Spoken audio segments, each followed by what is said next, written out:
Lembah Pinang, sebuah desa kecil di kaki Gunung Merapi, Jawa Tengah. Udara pagi selalu membawa aroma tanah lembab dan embun yang menempel di daun pisang. Di sana, di sebuah rumah kayu dengan halaman penuh bunga melati, tinggal Ayu Lestari, seorang wanita berusia 27 tahun yang dikenal akan keanggunannya dan suaranya yang lembut saat menyanyi di acara desa. Ayu menikah dengan Bagas Wicaksono, 32 tahun, seorang mekanik kapal yang kini bekerja di pelabuhan Singapura, berlayar berbulan-bulan untuk menghidupi impian mereka. Membangun rumah yang lebih besar dan menyekolahkan anak-anak mereka kelak. Namun, kepergian Bagas meninggalkan kekosongan di hati Ayu yang kini hanya ditemani suara angin malam dan kerinduan yang tak terucap. Bersama Ayu, di rumah itu tinggal adik Bagas, Dimas Pranoto, 25 tahun, seorang pemuda energik yang baru saja kembali ke desa setelah gagal membangun karier di Jakarta. Dimas, dengan senyum lebar dan sikapnya yang santai, sering membantu Ayu dengan pekerjaan rumah, mengangkut air dari sumur, memperbaiki pagar bambu, atau sekedar menemani Ayu berbincang di beranda saat matahari terbenam. Di tengah kesepian Ayu, kehadiran Dimas menjadi seperti sinar matahari yang menyelinap di sela-sela awan kelabu.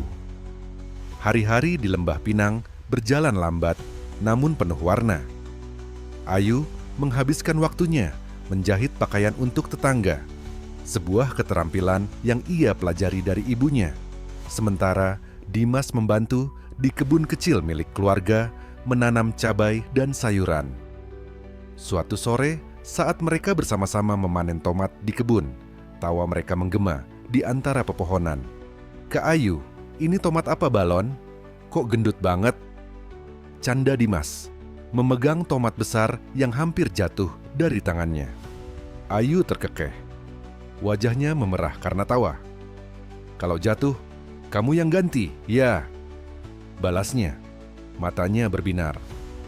Momen-momen kecil seperti ini mulai mengisi hari-hari Ayu dengan kehangatan yang sudah lama hilang. Dimas, dengan caranya yang santai namun penuh perhatian, membuat Ayu merasa dilihat, bukan hanya sebagai istri Bagas yang menunggu, tetapi sebagai perempuan dengan cerita dan mimpi. Mereka mulai sering menghabiskan waktu bersama, dari memasak opor ayam untuk acara arisan desa, hingga duduk di tepi sungai kecil, melempar batu dan berbagi kenangan masa kecil. Suatu malam, saat hujan deras mengguyur desa dan listrik padam, Ayu duduk di ruang tamu, menyalakan lampu minyak. Dimas muncul dari dapur, membawa 2 cangkir teh jahe hangat.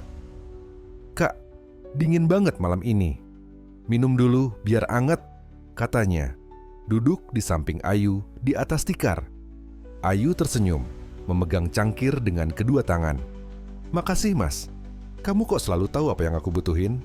candanya. Tapi ada kejujuran di nada suaranya. Dimas menatapnya, matanya lembut di bawah cahaya lampu minyak.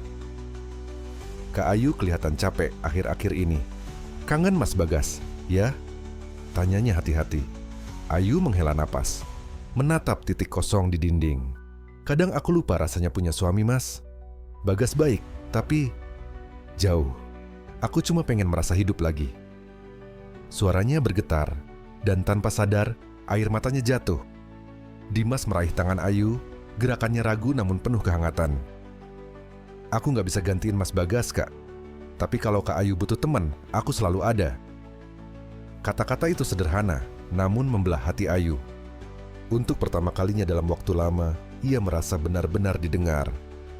Mereka duduk dalam diam, hanya suara hujan dan detak jantung yang mengisi ruang di antara mereka. Hari-hari berikutnya, hubungan mereka berubah. Ada pandangan yang lebih lama, sentuhan yang tak sengaja, dan senyum yang menyimpan rahasia. Ayu mulai memperhatikan detail kecil tentang Dimas. Cara ia menggulung lengan kemejanya saat bekerja, atau tawa renyahnya yang membuat hatinya berdesir. Dimas, di sisi lain, tak bisa mengabaikan kelembutan Ayu, aroma melati dari rambutnya, atau cara ia menunduk malu saat tersipu. Suatu sore, saat mereka memperbaiki kandang ayam di belakang rumah, hujan tiba-tiba turun. Mereka berlari ke gudang kecil di samping rumah, tawa mereka bercampur dengan suara air yang mengguyur atap seng. Di dalam gudang, dikelilingi bau jerami dan kayu tua. Mereka berdiri berdekatan, napas mereka terdengar jelas di tengah keheningan. "Kak, basah kuyup nih," kata Dimas, mencoba mencairkan suasana, tapi matanya tak lepas dari wajah Ayu. Ayu, dengan rambut basah menempel di pipinya, menatap Dimas. Ada sesuatu di matanya, kerinduan, hasrat, dan ketakutan bercampur jadi satu. Tanpa kata, Dimas mendekat, tangannya menyentuh pipi Ayu dengan lembut.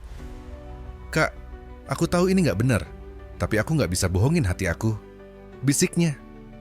Ayu menutup mata, napasnya tersengal. "Mas, kita gak boleh," katanya, tapi suaranya lemah, seolah menyerah pada dorongan yang lebih kuat. Bibir mereka bertemu, lembut namun penuh gairah, seperti api yang menyala di tengah hujan. Ciuman itu membawa mereka ke dunia lain, di mana tidak ada Bagas, tidak ada desa, hanya mereka berdua. Pakaian basah mereka menempel di kulit, dan dalam kegelapan gudang, mereka tenggelam dalam keintiman yang terlarang. Tubuh Ayu yang hangat dan lembut bergerak selaras dengan Dimas. Setiap sentuhan penuh rasa bersalah namun tak terbendung. "Kak, aku sayang kamu," bisik Dimas di sela napasnya. Ayu hanya mengangguk, air matanya bercampur dengan keringat, tahu bahwa momen ini akan menghantuinya. Setelahnya, mereka duduk di lantai gudang, bersandar pada dinding, hanya suara hujan yang mengisi keheningan. "Kita salah, Mas," kata Ayu, suaranya parau.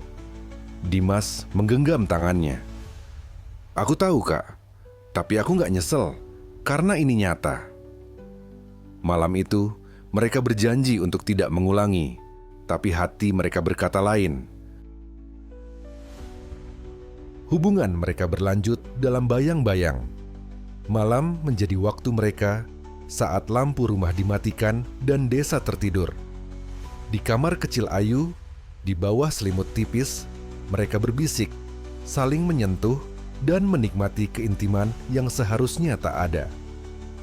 Setiap sentuhan adalah pelarian dari kesepian, namun juga pengingat akan pengkhianatan. Ayu merasa hidup kembali, tapi setiap pagi, cermin di kamarnya seolah menatapnya dengan tuduhan. Dimas juga terjebak dalam dilema. Ia mencintai Ayu dengan cara yang tak pernah ia duga, tapi bayangan kakaknya, Bagas, menghantuinya. "Kak, kadang aku takut Mas Bagas tahu," katanya suatu malam. Kepalanya bersandar di bahu Ayu. "Aku juga, Mas," jawab Ayu. Matanya memandang langit-langit. "Tapi aku nggak tahu caranya berhenti." Di sisi lain, kecurigaan mulai muncul di Lembah Pinang. Bu Sumarni, tetangga yang dikenal suka mengamati, memperhatikan Dimas yang terlalu sering bersama Ayu. "Ayu itu kok deket banget sama Dimas, ya? Bagas kan jauh. Apa nggak takut orang salah sangka?" katanya pada sekelompok ibu-ibu di warung.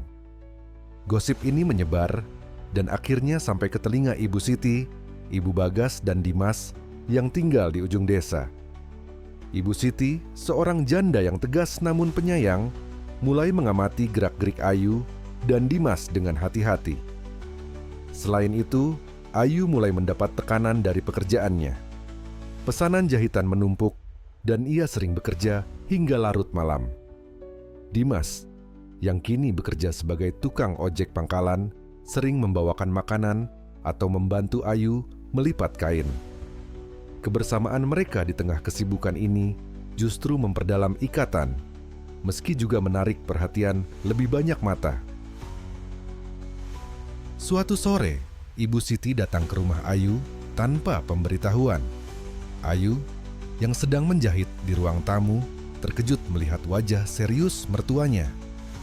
"Ayu, kita bicara sebentar," kata Ibu Siti, duduk di kursi kayu dengan tangan terlipat. Ayu mengangguk, jantungnya berdegup kencang. Aku dengar orang-orang ngomong tentang kamu dan Dimas. Aku nggak mau percaya, tapi aku lihat sendiri kalian terlalu akrab. Apa yang sebenarnya terjadi? Tanya Ibu Siti. Nadanya tajam namun penuh kepedulian. Ayu menunduk, air matanya jatuh ke pangkuannya. Maaf Bu, aku nggak tahu kenapa ini terjadi. Aku kesepian dan Dimas. Dia ada buat aku. Suaranya gemetar, penuh penyesalan. Ibu Siti menghela napas panjang. Ayu, kamu istri Bagas. Apa yang kamu lakukan ini nggak cuma nyakitin dia, tapi juga Dimas dan seluruh keluarga. Berhenti sekarang, sebelum semuanya hancur. Malam itu, Ayu menangis sendirian di kamarnya, berjanji untuk mengakhiri hubungan dengan Dimas. Keesokan harinya, ia mulai menjaga jarak. Ia menolak bantuan Dimas, menghindari pandangannya, dan mengunci pintu kamarnya di malam hari. Dimas, yang merasa kehilangan, mencoba mendekatinya. Kak, kenapa kamu berubah? Apa salahku? Tanyanya suatu malam, berdiri di depan pintu kamar Ayu. Ayu, dengan mata berkaca-kaca, menjawab, bukan salah kamu, Mas. Ini salah aku. Aku istri Mas Bagas. Kita nggak bisa lanjutin ini. Dimas terdiam, wajahnya penuh luka. Aku sayang kamu, Kak. Tapi kalau ini yang kamu mau, aku akan coba terima. Malam itu, Dimas tidur di beranda. Tak ingin pulang ke rumah ibunya dengan hati yang hancur. Namun, menjaga jarak ternyata lebih sulit dari yang mereka bayangkan. Setiap kali mereka bertemu, di dapur, di pasar, atau saat acara desa, ada magnet yang menarik mereka kembali. Suatu malam, saat Ayu sedang menjahit di ruang tamu, Dimas muncul, membawa sepiring pisang goreng. Kak, aku cuma mau kasih ini. Aku nggak akan ganggu lagi, katanya, suaranya pelan. Ayu menatapnya, hatinya terbelah. Mas, duduk sebentar, katanya akhirnya. Mereka berbincang seperti dulu, tawa kecil mengisi ruangan. Tanpa sadar, tangan mereka bersentuhan, dan dalam sekejap, mereka kembali terjebak dalam pelukan. Malam itu, di bawah cahaya lampu minyak, mereka tenggelam dalam keintiman sekali lagi. Tubuh mereka bergerak dengan penuh hasrat dan penyesalan. Kak, aku nggak bisa jauh dari kamu, bisik Dimas. Napasnya tersengal. Ayu hanya mengangguk, tahu bahwa mereka sedang menari di tepi jurang. Beberapa bulan kemudian, Bagas mengirim pesan bahwa ia akan pulang untuk libur 3 minggu. Kabar ini mengguncang dunia Ayu dan Dimas. Mereka telah berusaha menjaga jarak setelah malam itu, tapi perasaan mereka tetap hidup, tersimpan dalam pandangan sekilas dan kata-kata yang tak terucap. Dimas, yang kini bekerja lebih keras sebagai ojek, jarang pulang, tapi setiap kali ia kembali, kemistri mereka tak bisa disembunyikan. Ayu panik. Ia tahu hubungannya dengan Dimas harus benar-benar berakhir sebelum Bagas tiba. Ia mulai fokus pada pekerjaannya, menghabiskan malam dengan menjahit hingga larut, mencoba mengalihkan pikirannya. Dimas, di sisi lain, mulai mencari pekerjaan di luar desa, berharap jarak fisik akan membantunya melupakan Ayu. Ketika Bagas tiba, desa menyambutnya dengan hangat. Ayu berusaha menjadi istri yang sempurna, memasak rendang favorit Bagas, dan mendengarkan ceritanya tentang pelabuhan dan laut. Tapi Bagas, yang lebih peka dari yang Ayu kira, merasakan ada sesuatu yang salah. Ayu terlalu sering termenung, dan Dimas, yang biasanya cerewet, kini menghindari kontak mata dengannya. Suatu malam, saat mereka duduk di beranda dengan segelas teh, Bagas memulai percakapan. Ayu, aku tahu aku ninggalin kamu terlalu lama. Aku minta maaf kalau kamu merasa sendiri, katanya. Suaranya lembut namun penuh beban. Ayu menunduk, air matanya jatuh. Bukan salah kamu, Mas. Aku yang gak bisa jaga hati. Bagas menatapnya, wajahnya tegang. Ada apa antara kamu dan Dimas? Tanyanya, suaranya rendah namun tajam. Ayu terkejut, tapi tak bisa berbohong lagi. Dengan suara gemetar, ia menceritakan semuanya. Kesepian yang mencekik, kedekatan dengan Dimas, dan rasa bersalah yang menghantuinya setiap hari. Bagas mendengarkan dalam diam, tangannya mengepal, wajahnya penuh luka. "Aku nggak tahu apa aku bisa maafin kamu, Ayu," kata Bagas akhirnya, suaranya parau. "Aku kerja mati-matian buat kita, tapi kamu pilih adikku." Ia bangkit, meninggalkan Ayu yang menangis di beranda. Malam itu, Bagas tidur di rumah ibunya, tak ingin berbagi atap dengan Ayu. Keesokan harinya, Bagas memanggil Dimas untuk berbicara di tepi sungai, tempat mereka sering memancing saat kecil. Di bawah pohon beringin, Bagas menatap adiknya dengan mata penuh kekecewaan. "Dimas, kamu tahu apa yang kamu lakukan salah. Aku kakakmu, tapi kamu khianati aku," katanya, suaranya bergetar. Dimas menunduk, air matanya jatuh ke tanah. "Maaf mas, aku nggak pernah mau nyakitin kamu. Aku sayang Kak Ayu, tapi aku tahu ini salah." Bagas menghela napas panjang. "Pergi dari sini Dimas, cari hidup baru. Aku nggak mau lihat kamu di desa ini lagi, setidaknya untuk sementara." Dimas mengangguk, wajahnya penuh penyesalan. "Aku janji mas, aku akan pergi." Malam itu, Dimas mengemasi barang-barangnya dan pindah ke Solo, mengambil pekerjaan sebagai sopir truk, berjanji untuk tak kembali hingga ia bisa memaafkan dirinya sendiri. Ayu, di sisi lain, menghadapi konsekuensi dari tindakannya. Gosip di desa semakin kencang dan beberapa tetangga mulai menjauhinya. Bu Sumarni bahkan berhenti memesan jahitan, membuat penghasilan Ayu menurun. Ibu Siti, meski kecewa, mencoba mendukung Ayu. "Ayu, kamu salah, tapi kamu masih menantuku. Perbaiki hidupmu demi Bagas dan keluarga," katanya suatu hari. Ayu memutuskan untuk tinggal sementara di rumah kakaknya di Magelang, mencari kedamaian. Ia mulai mengikuti kelas seni sulam di kota, mencoba membangun kembali kepercayaan dirinya. Bagas, yang masih terluka, memilih untuk tidak buru-buru mengakhiri pernikahan. "Aku butuh waktu, Ayu. Kita lihat nanti apa yang bisa kita selamatkan," katanya sebelum kembali ke Singapura.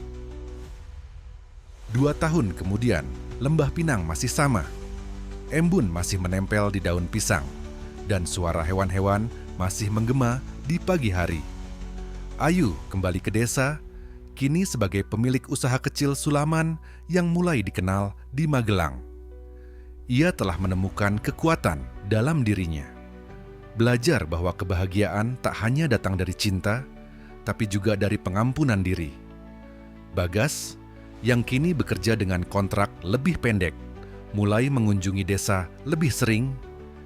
Mereka mulai berkomunikasi lagi, perlahan membangun kembali kepercayaan. Suatu malam, di beranda rumah, Bagas memegang tangan Ayu. "Aku nggak bilang ini mudah, Ayu, tapi aku masih sayang kamu, dan aku mau coba lagi," katanya. Ayu tersenyum, air matanya jatuh. "Aku juga, Mas. Aku janji akan lebih jujur." Dimas, di Solo, telah menemukan kedamaian dalam pekerjaannya, dan seorang gadis bernama Lila yang membantunya melangkah maju. Namun, kenangan tentang Ayu tetap menjadi pelajaran berharga tentang cinta, kesalahan, dan pengorbanan. Ia sesekali mengirim kabar pada Bagas, sebuah tanda bahwa ikatan keluarga mereka perlahan pulih. Di Lembah Pinang, kehidupan berjalan dengan caranya sendiri. Ada luka yang sembuh perlahan, ada cinta yang menemukan jalan, dan ada embun yang selalu kembali setiap pagi membawa harapan baru. Terima kasih telah menonton. Semoga cerita ini menginspirasi kita untuk selalu terbuka pada pasangan. Selalu cerita apa yang dirasakan, agar bisa menemukan jalan keluar yang terbaik dan kuat di tengah badai kehidupan.